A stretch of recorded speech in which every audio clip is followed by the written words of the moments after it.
ภูมิฐานស្រណុកសុខសាន្តរបស់បង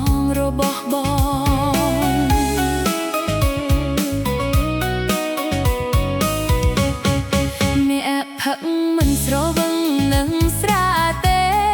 ស្រាឆ្ងាញ់មិនឆ្ងាញ់ដូចអូនដែរ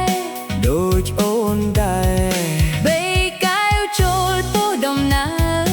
តូបីកែវចូលពោះដំណើរតូទីនេះហើយគឺភូមិឋានស្រណុកសុខសាន្តរបស់បង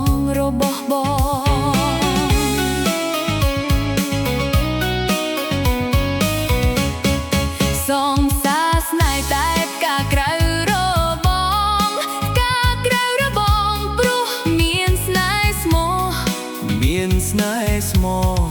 បើមិនជឿសុំស្នេហ៍មើលចុះទីនេះហើយគឺភូមិឋានស្រ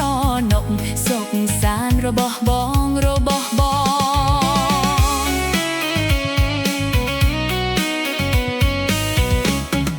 អូនមានចិត្តស្មោះចំពោះប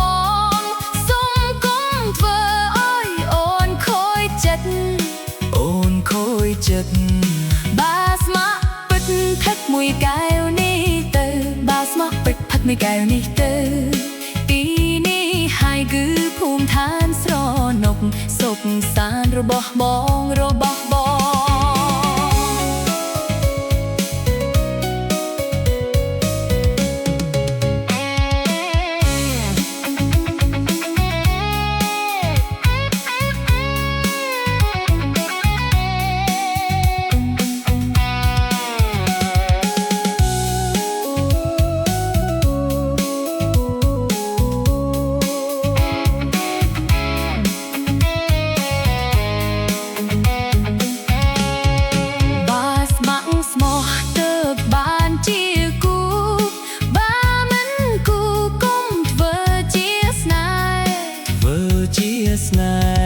ឲ្យតែព្រមធ្វើទៅសមហើយ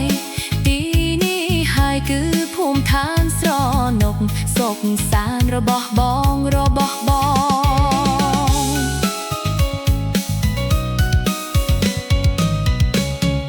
វងកាយកុំដដួមព្រះច័ន្ទអូនសុំកុំដប្រុសមានស្នេហ៍ពិតគឺលោកញីឈ្មោះទីនេះហើយគឺភូមិឋានស្រណុកសុខសាន្តរបស់បង